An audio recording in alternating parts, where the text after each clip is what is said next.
আজ 13 জুন। আজকে করব রুই মাছের সর্ষে পোস্ত দিয়ে রুই মাছের তেল ঝাল।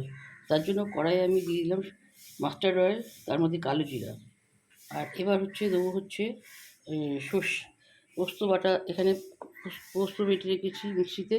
পোস্ত এটা হচ্ছে পোস্ত বাটা, এটা সর্ষে বাটা, কাঁচা লঙ্কা, পরিমাণ মতো লবণ আর হলুদ।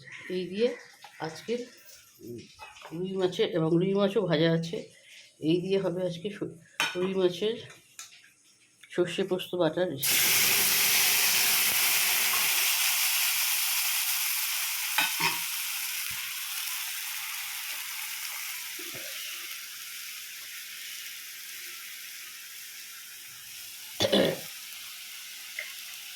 দিলাম পোস্ত বাটা, এটা কাঁচা লঙ্কা, আর পরিমাণ মতো লবণ দেব, আর হলুদ দেবো।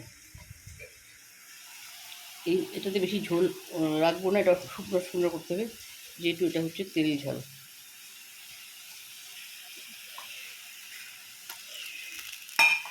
এটা ফুটলে পরে এর মধ্যে রুই মাছ দিয়ে দেবো। এই আমার রুই মাছের তেল ঝাল রেসিপি, সর্ষে পোস্ত বাটার রেসিপি।